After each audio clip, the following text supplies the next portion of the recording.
अस्सलामु अलैकुम वरहमतुल्लाहि तआला वबरकातुहू। अल्हम्दुलिल्लाहि रब्बिल आलमीन वस्सलातु वस्सलामु अला सय्यिदिल मुरसलीन व आलिहि व सहबिहि अजमईन। ஷேகுமார்களுடைய வரலாற்றில் ஹாஜா குத்துபுத்தீன் பக்தியாரி காக்கி ரஹ்மத்துல்லாஹி அலைஹி அவர்களின் சரித்திரங்களை பார்த்து வருகிறோம். எஜமான் அவர்கள் தங்களுடைய ஷேகநாயகம்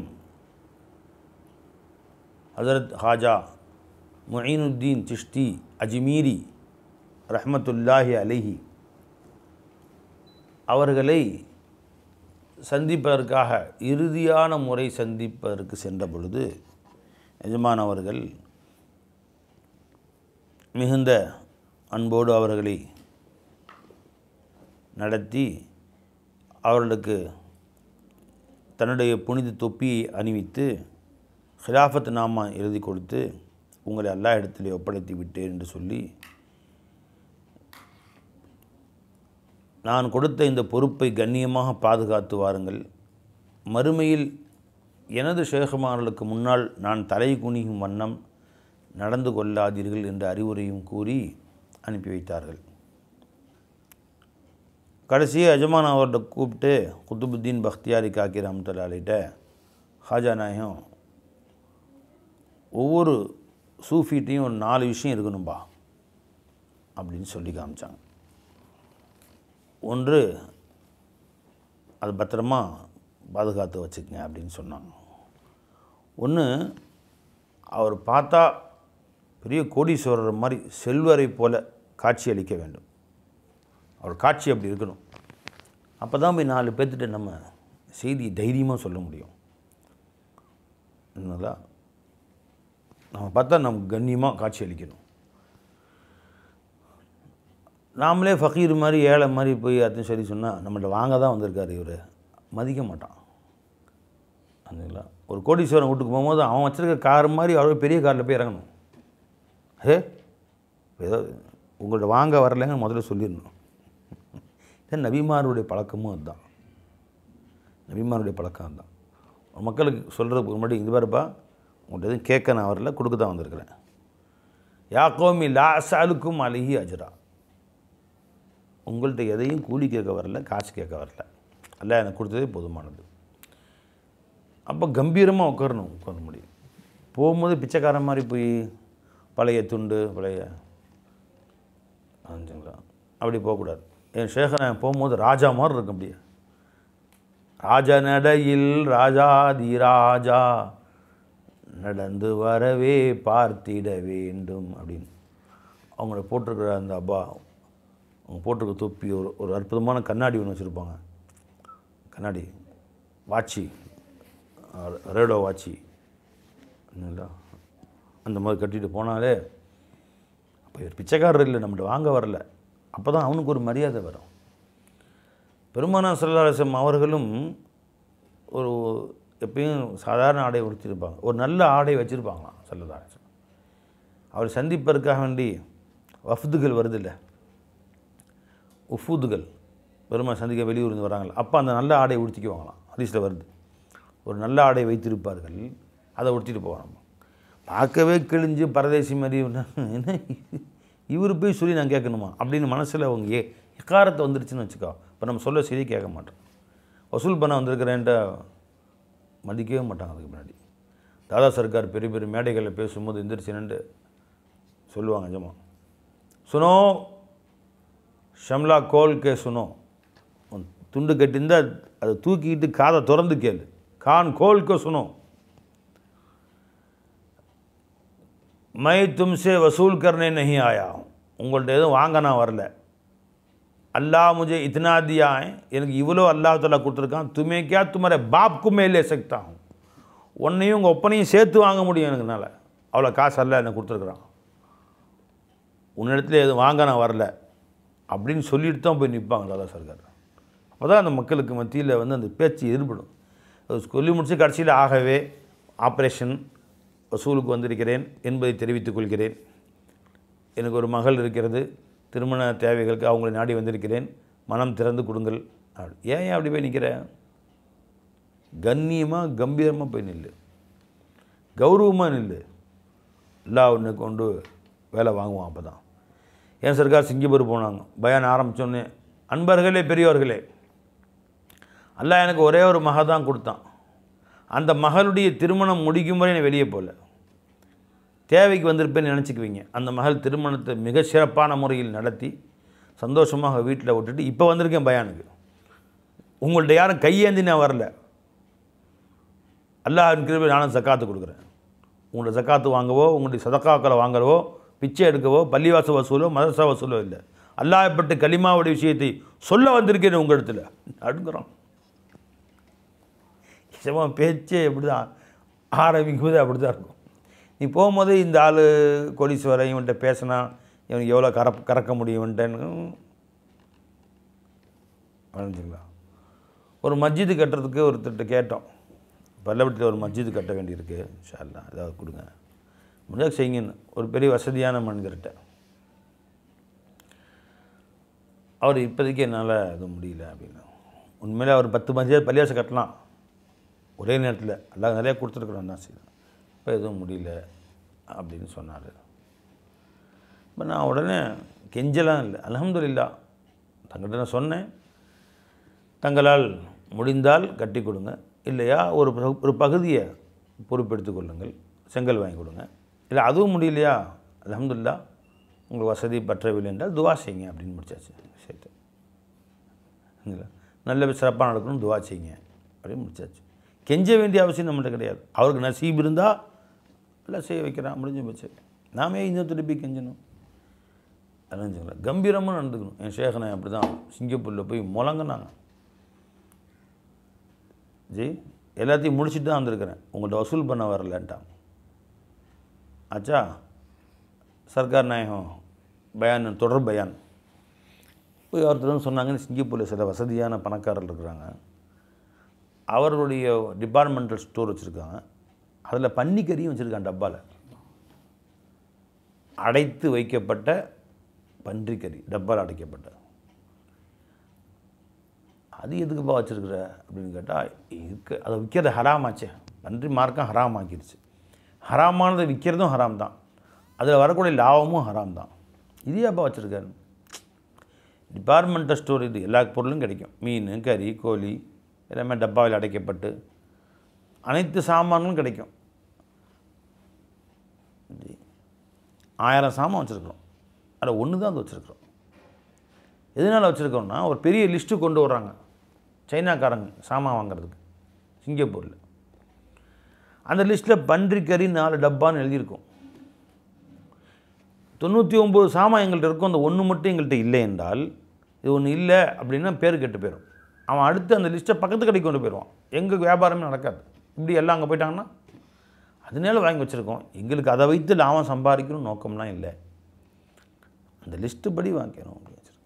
ஒன்றே ஒன்று தான், அதனால ஒன்று பிரச்சனை. 99 ஹலாலான சாமான், 1000 சாமானில் ஒரு சாமான் தானே ஹராமான சாமான் வச்சுருக்குறோம் என்று பேசிக்கொண்டு அதே சிங்கப்பூர் டிபார்ட்மெண்ட் ஸ்டோரில் பன்னிக்கறி வச்சுருக்காங்கன்ற செய்தியை சர்க்கார் நைட்டு வந்து சொல்லிட்டார் ஒருத்தர் பயானுக்கு முன்னாடி. சர்க்கார் ரத்தமெல்லாம் கொதிக்குது. எஜமானுக்கு ஹராமானது எதையும் கேட்டால் கொதிக்கும். சர்க்கார் எந்திரிச்சிட்டாங்க அடுத்த நாள் பயானில். அன்பர்களே பெரியவர்களே, உங்கள் மனைவி 1000 நாட்கள் உன்னுடன் தானே நான் படுக்கிறேன் கட்டிலே, ஒரே ஒரு இரவு எடுத்த வீட்டுக்காரன் தன் கட்டிலே படுக்கும்படி கூப்பிடுகிறான், என்ன குறை ஏற்பட்டுவிடப் போகிறது என்று கூறினால், மானமுள்ள எந்த புருஷனாவது, வெக்கம் மானம் சூடு சொரணை உள்ள சோறு திங்கிற எந்த புருஷனாவது ஒத்துக்குவானா? அது மாதிரி அல்லாஹ் ஹலாலாக்கன்னு தான் 1000 சாமான் விற்கிறேன், ஒன்று மட்டும் அல்லாஹ் ஹராமானதை நான் விற்கிறேன்னு சொன்னால், ஜி எதில் சேர்க்கறது இது அப்படின்னு நிஜமா பயான் புடின்னு பிடிச்சி செம்ம பிடிச்சா நடுங்கறானு. அவனுங்கெல்லாம் எல்லாம் பெரிய பெரிய கோடீஸ்வரனும் பெரிய பெரிய முதலாளிங்க.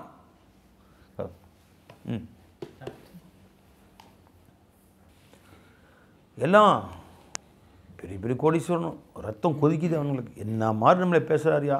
இப்போ நாம் வந்து பன்னிக்கறி வச்சுருக்கோம்னு ஊருக்கே தெரியும், அத்தனை பேருமே நம்ம கேவலப்படுத்துகிறாரு அப்படின்னு சொல்லிட்டு அவன் அடுத்த நாள் சர்க்கார் பயானை முடிச்சுட்டு பெரிய ஹோட்டலில் சாப்பாடு மேஜை உட்காந்துருப்போம். சர்க்கார் ஹோட்டல் உட்காந்து சாப்பிட்ருக்கான் அவங்களுடைய ஆஷியன்களோடு.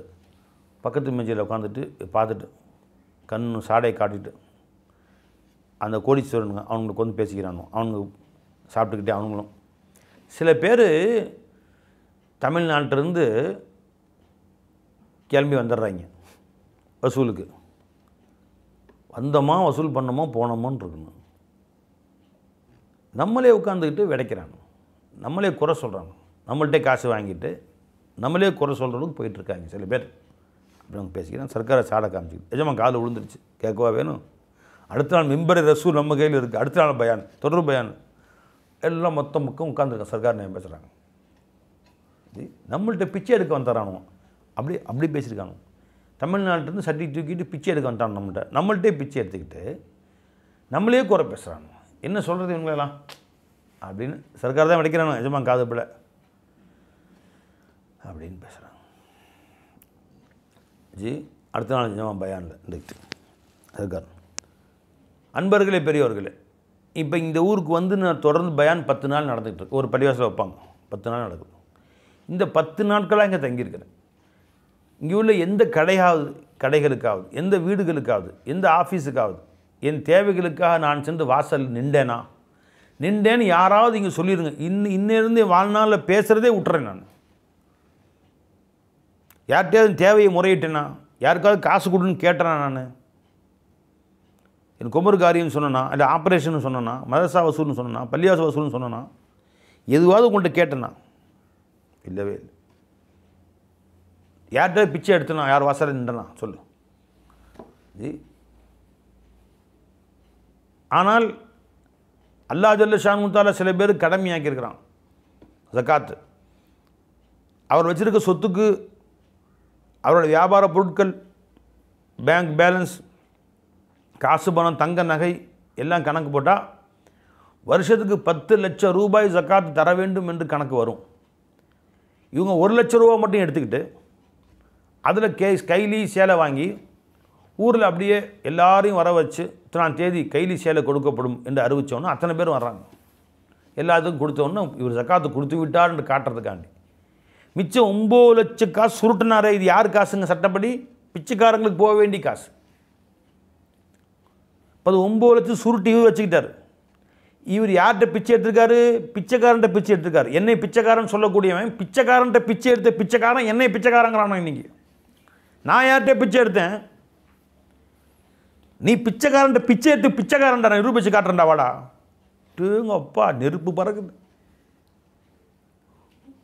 ஒரு ஆள் டபுள் பேரல் கன் இருக்குன்னு சொல்லுங்க. அந்த மௌலானாட்ட போய் லைசன்ஸோடு இருக்குது டபுள் பேரல் கன், அட்டைக்குழல் துப்பாக்கி என்கிட்ட இருக்குன்னு சொல்லுங்க போய் மௌலானாட்ட அப்படின்னு பேசியிருக்காரு. என்கிட்ட 2 கை இருக்குன்னு சொல்லுங்க போய் அவர்கிட்டன்ட்டாங்க. சும்மா 2 கை இருக்குன்னு சொல்லுங்க போய் அவர்கிட்ட. என்ன ஆச்சு அந்த சொன்ன அந்த ஆளுக்கு? கடைசி காலத்தில் மூத்தா போகும்போது விக்கல் ஏற்பட்டு தொடர்ந்து நிற்கவே இல்லை. மாத கணக்கில் நிற்காத விக்கல் ஏற்பட்டு சிரமத்துக்கு எவ்வளோ கஷ்டமாக தூங்கவும் முடியாது, உட்கார முடியாது, சாப்பிடவும் முடியாது. தொடர்ந்து விக்கல் வந்துக்கிட்டே இருக்குது. ஒரு வியாதி போட தெரியுது. அல்ல நம்ம அனைவரையும் பாதுகாக்கும். பெரியவங்கள்ட்ட போய் மரியாதை குறைவாக பேசினா அப்படியே மூத்தா போனாராம். அப்படிலாம் கேள்விப்பட்டேன். அல்லாஹ் அக்பர் கபீரா. அது மாதிரி ஹாஜா மஞ்சி ஷேஜமா சொல்கிறாங்க, நடிப்புக்காக வேண்டி பணக்கார மாதிரி போகணும், ராஜ கம்பீரத்தோடு போகணும். என்ன பை சொன்னாங்க, அவர் செல்வரை போன்று காட்சி அளிக்க வேண்டும் தருவேஷ். யார்கிட்டையும் நான் முஹ்தாஜ் இல்லைன்னு காட்டணும் அவங்கள்ட்ட. பட்டினியோடு இருந்த பொழுதும் நன்கு உணவு உண்டவர் போன்று தோற்றம் அளிக்க வேண்டும். 2வது சொன்னாங்க, பசி பட்டினியாக இருந்தாலும் சரி தான், யார்கிட்டையும் தன்னுடைய பசியை கூட வெளிப்படுத்தக்கூடாது, தேவையை வெளிப்படுத்தக்கூடாது. தேவையை வெளிப்படுத்துறது 3 வகை இருக்குது. வாயால் கேட்குறது ஒன்று, எழுத்தால் கேட்குறது ஒன்று, 3வது மனதளவில் முஹ்தாஜ் ஆகுது. எதாவது கொடுப்பாரா பணக்காரராச்சே, என்னடே இந்த கிழிஞ்ச ட்ரெஸ்ஸை பார்த்தா ஏதாவது எனக்கு அன்பளிப்பு கொடுப்பாரா, அவன் என்ன கிழிஞ்சதை வெளியே எடுத்து காமிச்சிக்கிட்டோ இது காமிச்சா கிழிஞ்ச சட்டை போட்டிருக்காருன்னு கொடுப்பாரான்னு மனசளவில் எதிர்பார்க்குறது அதுவும் கூடாது. ஹதீஸில் வருது, மன் உஅத்திய ஷையன் மின் கைரி மஸ்அலத்தின் அவ் இஷ்ராஃபி நஃப்ஸின் ஃபகத் பூரிக்க ஃபீஹி. ஒரு மனிதன் ஒரு வஸ்துவை கொடுக்கப்பட்டான், யாரிடத்திலும் கேட்காத நிலையில், மனதளவில் அதன் பக்கம் தேட்டம் இல்லாத நிலையில் கொடுக்கப்பட்டால் அந்த செல்வத்தில் அவருக்கு பரக்கத் செய்யப்படும்ட்டாங்க ஸல்லல்லாஹு அலைஹி வஸல்லம். அப்போ மனசளவில் கூட சூஃபியாக்கள் கேட்க மாட்டாங்க யார்கிட்டையுமே, கல்பால் கேட்குறது. ஒரு பணக்காரர் வந்திருக்காரு, இவர் இப்படியும் நமக்கு வெறுங்கையாக வர போகிறாரு, ஏதாவது சாமான் கொண்டு வருவார் நமக்கு, அவர் வீட்டுக்கு போகிறோம், ஏதாவது பிரியாணியாக போடுவார், அப்படி அப்படி மனசளவில் கூட நீ இன்னொருத்தொட்டை எதிர்பார்க்கக்கூடாது. அப்போ அல்லாஹ் இலாஹுக்கு அர்த்தம் என்ன? இலாஹை விட்டு விட்டு இது மலூஹுட்ட கேட்குற நீ, ரப்பை விட்டு விட்டு மர்பூபிட்ட போய் கேட்குற, முஹ்தாஜ் இலைஹி விட்டு விட்டு முஹ்தாஜிட்ட போய் கேட்குற நீ, மஅபூதை விட்டுட்டு ஆபிதிட்ட போய் கேட்குற, இறைவன் காத்திருக்கிறான் தருவதற்கு அவனை விட்டு விட்டு என் சிருஷ்டிகளின் பக்கம் உன் தேவையை கொண்டு போய் செய்கிறாய்.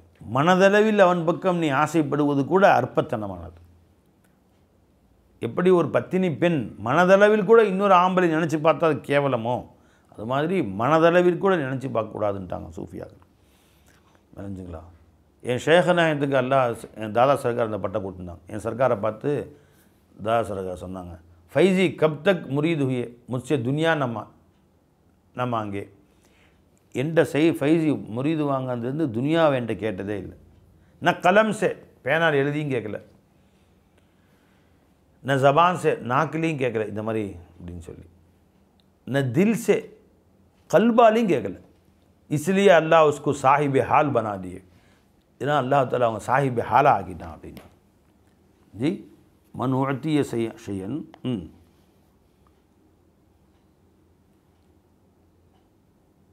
ஃபமன் அஹதஹு பி சகாவத்தி நஃப்ஸின் பூரிக லஹு ஃபீஹி வமன் அஹதஹு பி இஷ்ராஃபி நஃப்ஸின் லம் யுபாரிக் லஹு ஃபீஹி வகான கல்லதி யக்குலு வலா யஷ்பஉ. ஹக்கீம் இப்னு ஹிஸாம் ரலியல்லாஹு தஆலா அன்ஹு சொன்னாங்க, ஸல்லல்லாஹு அலைஹி வஸல்லம் அவர்கள் அறிவிக்கிறாங்க இந்த ஹதீஸை. என்ன பாய் ராவி யார் பாய்? ஹக்கீம் இப்னு ஹிஸாம். ரிவாயத் யார்? கிதாப் பேர் என்ன?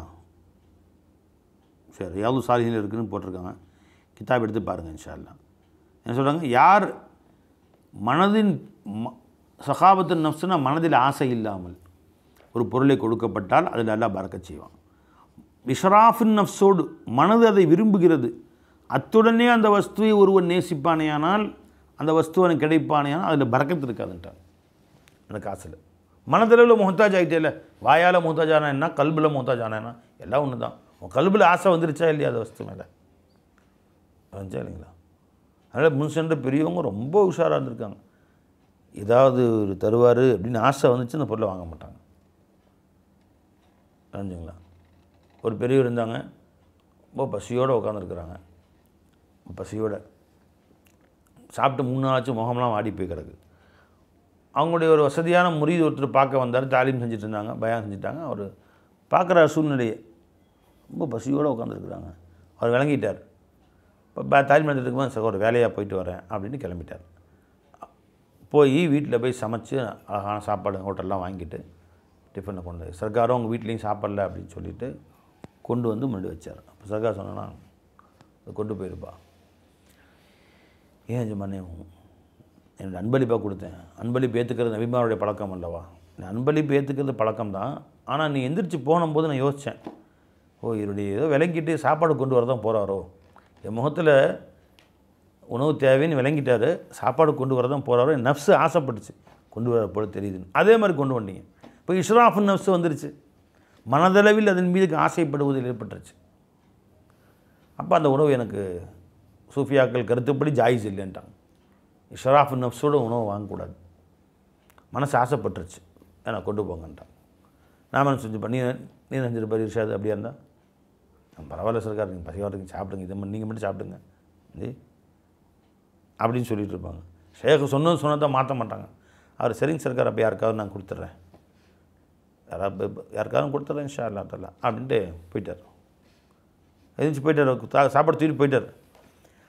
5 நிமிஷம் கழித்து மறுபடியும் வந்துட்டார். நிஜமா இப்போ உங்கள் மனசு நினச்சி பார்த்துருக்க மாட்டீங்களே, நான் போன நிமிஷம் யாருக்காவது போயிடுச்சுன்னு தான் நினச்சிட்டேன். ஆமாம், இப்போ சாப்பிடுங்க, கொடுப்பாமல் வாங்கிட்டாங்க சர்க்கார். இப்போ நினச்சிங்களா, நான் போனது தானே, திரும்ப நாளைக்கு யாராவது கொடுத்தா தான் அப்படி என்ன மனசு என்ன நினச்சோ தெரியாது உங்கள் மனசில் இல்லை என் மனசு சுத்தமாக என்ன வரவே திரும்ப ஒரே நினச்ச கூட பார்க்கல இப்போ நினச்சி பார்க்கல இல்லை இப்போ சாப்பிடுது அப்படின்னு கொடுத்தாரு அதை வாங்கி சாப்பிட்டாங்க இது ஷேக்குடைய தக்குவா என்ன அந்த முரீதுடைய தக்குவா பாரு அந்த முரீதுடைய தக்குவா பாரு இல்லைங்களா ஒரு ஷேக் வீட்டுக்கு ஒரு முரீது போயிருக்காங்க ஒரு ஷேக் ஒரு முரீதுக்கு தாலியும் போயிருக்காங்க கிளம்பும் போது அவர் கவரில் கொண்டு வந்து ஒரு 10,000 ஹதியா கொடுத்துருக்காங்க இந்த சம்பவம்லாம் அஷ்ரஃப் அலி மௌலானா தன் கிதாப் எழுதுகிறாங்க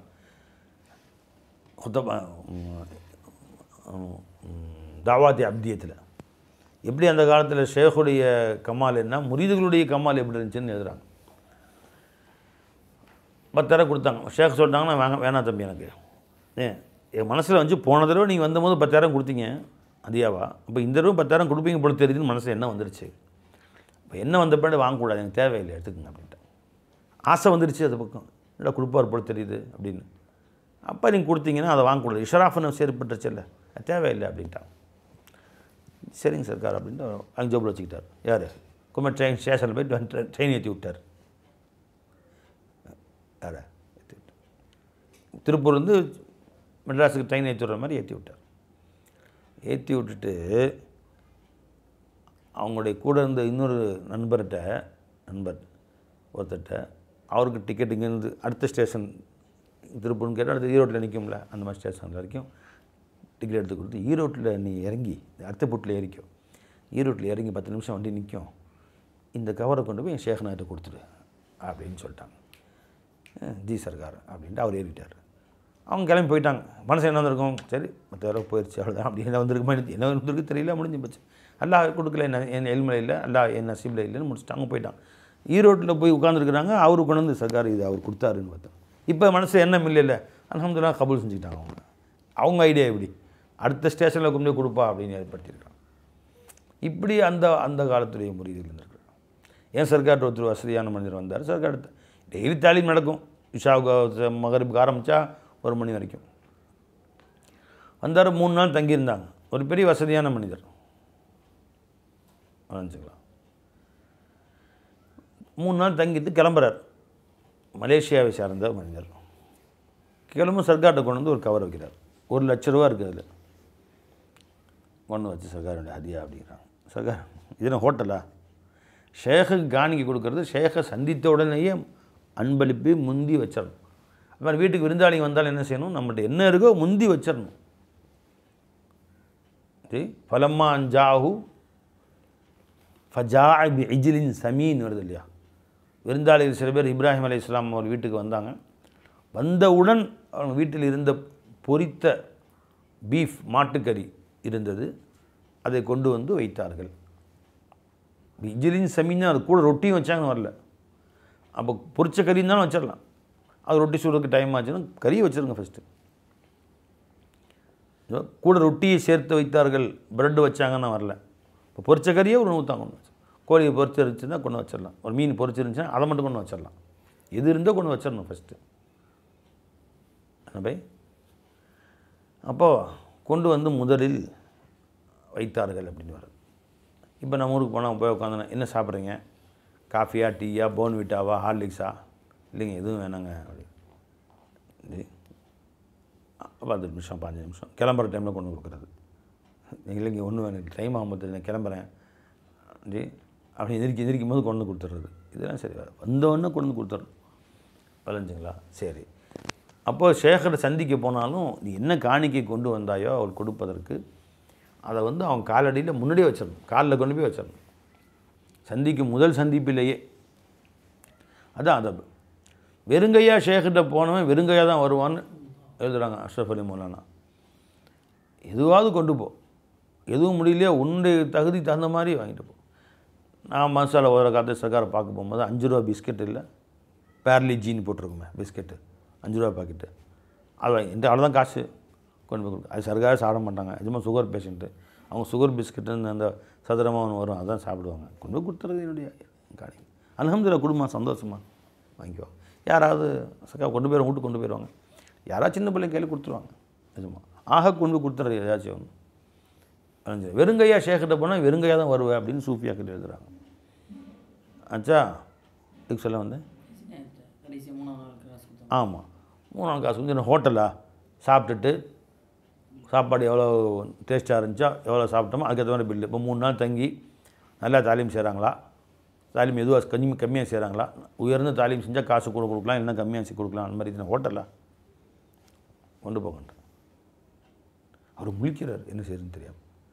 பக்கத்தில் எங்கள் சர்க்கார் நேரத்துடைய ஆஷிக் ஹலீஃபா ஐனி ஷேഖபிலா அவங்க விவரம் தெரிஞ்சவங்க. அவர் வந்து ஜி ஜி ஜி ஜி எப்படியா ஏற்றுங்க மாதிரி கோவம் வந்துடும் அவங்களுக்கு. நோத்திங்க இஷாரா செஞ்சால் நோந்துட்டார் அவர். விடை பெற்றுக்கொண்டு மலேசியா போகிறேன் நாளைக்கு, இதான் 2 நாள் கழிச்சு ஃப்ளைட்டு எல்லாம் சொல்லிவிட்டு விடை பெற்று சர்க்கார் வாங்கலை, காசை வாங்கலை. விடை பெற்றுக்கொண்டு கிளம்பிட்டார் அவர். ஐனி ஷேഖபிலா வந்து பேசவே பேசாதீங்க, திரும்ப கொண்டு கொடுத்தா பேயாத போயிருங்க அப்படின்ட்டான். அவங்க கிளம்பிட்டாங்க. சர்க்கார் விடை பெற்றுக்கொண்டு மலேசியா போகிறேன்னு சொல்லி கிளம்பிட்டாங்க. மறுநாள் ஃப்ளைட்டு கிளம்பி வீட்டை விட்டு வெளியே சர்க்கார் விடை பெற்றுக்கொண்டு கிளம்பிட்டார். போயிட காட்டுமன்னாக்குடி. இப்போ சொன்னாங்க, இப்போ மறுபடியும் போங்க சர்க்கார், நீங்கள் போயிட்டீங்க மலேசியாவுக்கு போய் விடை பெற்றுங்க, இப்போ திரும்ப கொண்டு போய் எஜமான்ட்டு கொடுங்க அப்படின்ட்டான். அதே மாதிரி அவர் மறுபடியும் திரும்ப அங்கேருந்து வந்து காரை திருப்பிட்டிங்க வந்து, ஜி என்னம்மா நீங்கள் கிளம்பிட்டு போயிட்டீங்க சொல்லிட்டு விடைபெற்று போயிட்டீங்களே, போய் 2 மணி நேரம் ஆச்சு, திரும்ப வந்து இல்லை சர்க்கார் இதை கொடுத்துட்டு போகிறான்னு வந்தேன் எஜமானவங்க. அப்படியா, சரி கொடுங்க, புதுசாக இப்போ கொடுக்குறாங்கல்ல, சரி கொடுக்குறேன், எஜமா வாங்கிட்டாங்க. அறிஞ்சிங்களா, அந்த மாதிரி ஷேகுமார்லாம் வாழ்ந்துருக்குறாங்க.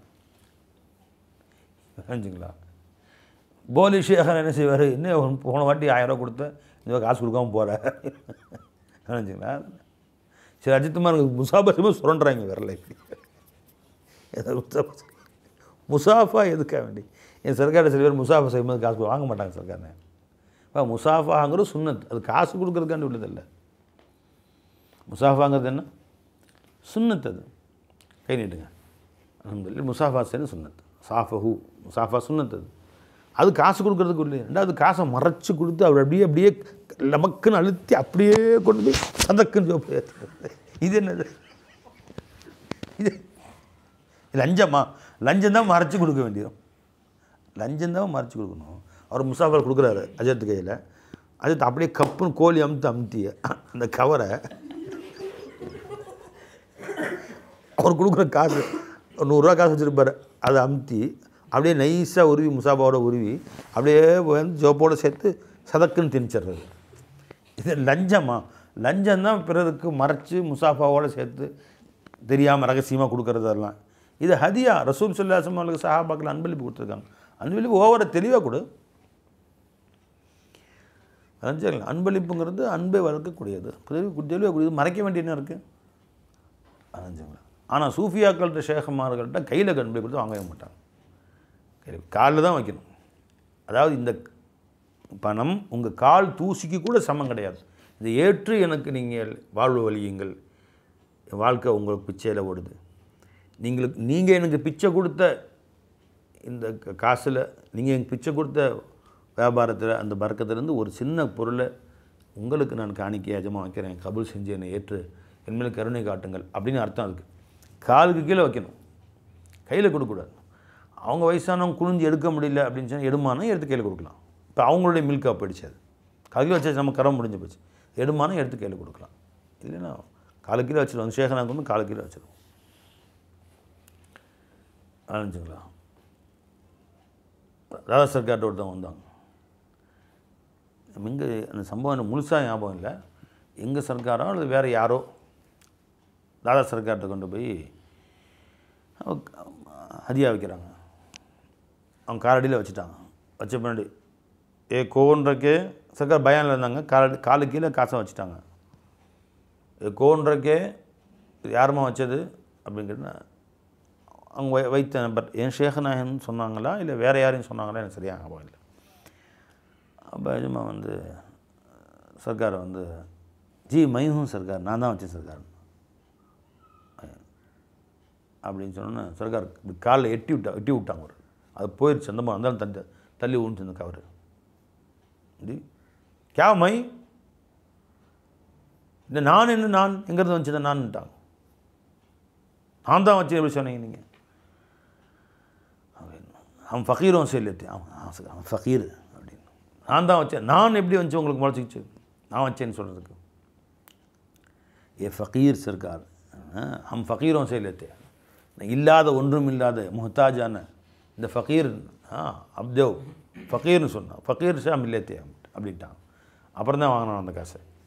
அதான்ல அந்த மாதிரி சூஃபியாக்கள் வந்து காசு பண்ணதுக்காண்டி பசப்பி பணம் பறிக்கும் பாவி குருமுகத்தை பாராதிருக்க அருள் புரிவாய் கண்ணே ரஹ்மானே அப்படின்னு குணங்குடி இப்போ படிச்சிருக்காங்க.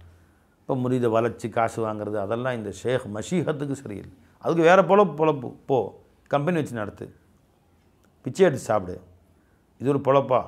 இது ஞானங்களை சொல்ல வந்துட்ட இந்த வேஷம் போட்ட அதற்குரிய கம்பீரத்தை காட்டணும். ராஜாதி ராஜா மாதிரி வாழ்ந்துட்டு போயிட்டாங்க ஷேகுமார்கள்லாம். கோடீஸ்வரன்லாம் வீட்டு வாசலில் காரை போட்டு காத்து கிடந்தாங்களே ஒழிய அவங்க யார் வீட்லேயும் போய் நிற்கலை. சரி வாங்க. அப்போ பட்டினியோடு இருந்த பொழுதும் உணவு உண்டவர் போன்று தோற்றம் அளிக்க வேண்டும். மூணாவது சொன்னாங்க, உள்ளத்தை துக்கம் கவ்வி பிடித்திருந்த பொழுதும் முக மலர்ச்சியோடு இருக்க வேண்டும். முகம் என்றைக்குமே சந்தோஷமாக இருக்குது. எவ்வளோ கஷ்டம் வந்த பொழுதும் கூட அதை வந்து கல்புக்குள்ளே கஷ்டம் இருக்கணுமே ஒழிய முகத்தில் வந்து மறுமலர்ச்சி இருக்கு. உன்னை தேடி வரக்கூடியவர்கள் அவங்க கஷ்டத்தை இறக்கி வைக்கிறதுக்காண்டி ஒன்றை வர்றாங்க. நீயே வந்து கும்முன்னு உட்காந்துருந்தா சரி நம்மளோட இங்கே பெரிய கஷ்டம் இருக்க மாட்டேன்னு போயிடுவாங்க. என் ஷேகநாயகத்தை 100க்கு 100 பார்த்துருக்கேன். எவ்வளோ சிரமங்கள் இருக்கும். அவங்க தேடி வரக்கூடியவர்களை முகமலர்ச்சியோடு இது ஒரு துக்க வீடான்னு கூட தெரியாது. அந்த அளவுக்கு அந்த மகிழ்ச்சி பொங்கும். எத்தனையோ நேரங்களில் சர்க்கார் நாயகத்துடைய ஒரு பேரன் அடிபட்டு எலக்ட்ரிக்கலில் வீட்டு மாடியில் விளையாண்டு போது கம்பியில் பட்டு 2200 வோல்ட்ஸ் இருக்கும்ல, அதில் போய் கம்பி பட்டு உடல் முழுவதும் காயங்கள் ஏற்பட்டுருச்சு. மின்சாரம் பாஞ்சு ஆஸ்பத்திரியில் அட்மிட் பண்ணியிருக்கேன். உயிருக்கு போராடிட்டு இருக்கிறாரு. பொழைச்சதே அவங்க மறுபொழிப்பு. சர்க்கார் தாய்மை நடந்துகிட்ருக்கு. நிஜமாக அங்கே ஏற்பாடும் செஞ்சுட்டாங்க. ஆஸ்பத்திரி நடந்துகிட்ருக்கு. ஆப்ரேஷன் 4-5 ஆப்ரேஷன் நடக்குது. எல்லாம் நடந்துகிட்டு இருக்குது. ஆட்கள்லாம் குஞ்சிருக்காங்க. குடும்பமே அங்கே நிற்கிது. சர்க்கார் தாலீம் செய்கிறாங்க. ஜோரானது இருக்குது. 4 மணி 5 மணி நேரம் டெய்லி தாலீம் நடக்குது. தெரிஞ்சுங்களா? தாலீமை முடிஞ்சு எல்லோரும் போன முன்னாடி எப்படிமா இருக்காரு பிள்ளை? அந்த கவலை கல்பில் இருக்குது. உள்ளுக்குள்ளே கவலை இருக்குது. ஆனால் எங்கிருந்தோ தன் கவலைகளை இறக்கி வைப்பதற்காக வேண்டிய ஞானங்களை பெற வேண்டும் என்ற ஆசையில் எங்கிருந்தோ வர்றாங்க ஜனங்க. இவங்கள்ட்ட போய் நம்ம கவலை காமிச்சிட்டு இருந்தால் இவ்வளோ தூரத்துலேருந்து வெளிநாடுகள்லேருந்து வர்றாங்க. அவங்க பயான்னா ராஜா மாதிரி பயான். புரிஞ்சுங்களா? அற்புதமாக ஓடுது. 4 மணி நேரம் மகரிருந்து ஆரம்பித்து 12 வரைக்கும். அப்புறம் தன் கவலை தனக்கோடு வச்சுக்கணும். உள்ளத்துக்குள் என்ன இருக்குமோ இருக்கணும். ஆனால் வெளியில் நீ அதை காட்டிக்கொள்ளக்கூடாது என்பது ஒரு சூஃபியுடைய 3வது கருத்து. 4வது சொன்னாங்க, உன்னுடைய எதிரிகளோடும் நீ அன்பு பாராட்ட வேண்டும், நட்போடு நடந்து கொள்ள வேண்டும். உனக்கென்று யாரும் எதிரிகள் கிடையாது. உன் எதிரிகளோடும் நீ அன்பு கொள்ள வேண்டும். இது ஒரு சூஃபியுடைய பண்பாடாக இருக்க வேண்டும் என்று அறிவுரை பகர்ந்தார். இதுவே ஷேக்நாயகத்திட்ட பார்த்தேன். என் சர்க்காரை வாழ்நாள்லாம் திட்டினார் ஒரு மனிதர், குறை சொன்னார். ஏன்னா 10 ரூபா முறிதா 20 ரூபா முறிதா அப்படின்னு கேட்பார். யாரே முறிதுன்னு சொன்னான்னா, ஏன்னா 20 ரூபா முறிதுன்னா ஃபைஜியுடைய முறியுது, 10 ரூபா முறிதுன்னா ஜமான் சர்க்கார் முறியுது. இப்படி அவர் கிண்டல் அடிக்கிறது. முறிதுகளை கேலி செய்வதே வாழ்நாளெல்லாம். ஒரு ஆலிம்சா, ஒரு ஹசரத்து யாராவது முறிதுன்னு போய்ட்டு அவர் உட்காந்து கழட்டுறது, அவர் ஷேகையும் கழட்டுறது, கேலி பண்ணுறது. அந்த ஹசரத்து மதரசா நடத்திட்டு இருந்தார். அந்த மதரசாவில் கொஞ்சம் காலத்துக்கு பின்னாடி காசு பணம் கஷ்டம் வந்துருச்சு. அந்த அம்மா சம்பளம் கொடுக்கறதுக்கு காசு இல்லை. உடனே அந்த மனிதர் எங்கேயோ போனார், காசாக இல்லை. இவங்கள்ட்ட போனால் ஏதோ கொடுப்பாங்கன்னு யாராவது சொல்லியிருக்காங்க. தெரிஞ்சுங்களா? நேராக சர்க்கார்ட்ட வந்துட்டார். 10,000 ரூபா குறையுது இந்த அம்மா சம்பளத்துக்கு. உஸ்தாமாரெலாம் இருக்கிறாங்க, பிள்ளைங்களாம் இருக்கிறாங்க. 10,000 அப்போ பெரிய கஷ்டம் தான். இப்போ நான் சொல்கிறது 30 வருஷத்துக்கு முன்னாடி வந்து நிற்கிறார் அஜ்மான். அவர் வந்த உள்ளே வந்துன்னா வாங்க என்று வரவேற்று நல்ல ஆசனத்தில் அமர வைத்து உணவுகள் ஏற்பாடு செய்து சாயா பிஸ்கட்லாம் கொடுத்து கண்ணியப்படுத்தி 10,000 கட்டோடு கொண்டு வந்து கொடுத்து சந்தோஷமாக வாசல் வரைக்கும் வந்து வழி அமுச்சு வச்சாங்க சர்க்கார்னு. எல்லோரும் ஆச்சரியம், என்னடா நம்மளாக இருந்தால் அந்த மாதிரி நம்மளை திட்டியவர், நம்மளை வந்து குறை சொன்னவர் யாரும் வந்தால் இருந்தானே, வாயா வா, இப்போ தான் என் வாசல் தெரிஞ்சா உனக்கு, இப்போ எவ்வளோ நாளாக தெரியலையா, நாங்களாம் பார்த்தா கேவலமாக தெரிஞ்சா உனக்கு, இப்போ தான் நமக்கு திட்டுறதுக்கு நல்ல டைம் கிடச்சி என்று பிச்சு வாங்குவோம். அப்படி அவர் சோதனைக்கு அவருடைய சோதனை காலம் அவர் வந்திருக்கிறார் அப்படின்னு சொல்லிட்டு அவரிடத்தில் மிச்ச மகிழ்ச்சியோடு நடந்து அமுச்சு வச்சாங்க. இது மாதிரி ஒருத்தர் 2 பேர் இல்லை, பல பேரை பார்த்துருக்கேன். பல சம்பவங்கள் எஜமான் தன்னுடைய எதிரிகளை வாழ்நாளெல்லாம் தன்னை குறை சொன்னவர்களையும் எஜமான் அவர்களை உயர்த்தி தான் பேசுவாங்க. ஜி ஒரு ஹசரத் சர்க்கார் ரொம்ப கேவலமாக பேசுவார். அவங்க நினைவு கூறும்போதெல்லாம் சர்க்கார் நாயகம் அல்லாமா ரஹமத்துல்லாஹி அலைஹி எஜமான் அவர்கள் அப்படின்னு உயர்த்தி தான் பேசுவாங்க. அவ்வளோ குறை சொல்லி பேசினவர்களையும் உயர்த்தி தான் பேசுவாங்க சர்க்கார். அறிஞ்சுங்களா, என்றைக்குமே யாரையுமே குறை சொல்லி பார்த்ததில்லை. அதுதான் பெரியோர்களுடைய பண்பாடு. இதுதான் பகைவர்களிடத்திலும் நட்போடு இருக்க வேண்டும். இது ஷேഖமார்களுடைய உயர்வு. அலஞ்சபை இது 4 அறிவுரைகளையும் குதுபுத்தீன் பக்தியாரி காக்கி ரஹமத்துல்லாஹி அலைஹி அவர்களுக்கு ஹாஜா மொயின் சிஷ்டி அஜ்மீர் அவர்கள் தங்கள் இறுதி அறிவுரைகளாக கூறி அனுப்பி வைத்தார்கள். இது நம்ம பண்பாடாக ஆக்கிக்கிங்க இன்ஷா அல்லாஹ். அல்லாஹ் நம் அனைவருக்கும் தௌஃபீக் செய்வானாக. அஸ்ஸலாமு அலைக்கும் வரஹ்மத்துல்லாஹி வபரகாத்துஹு.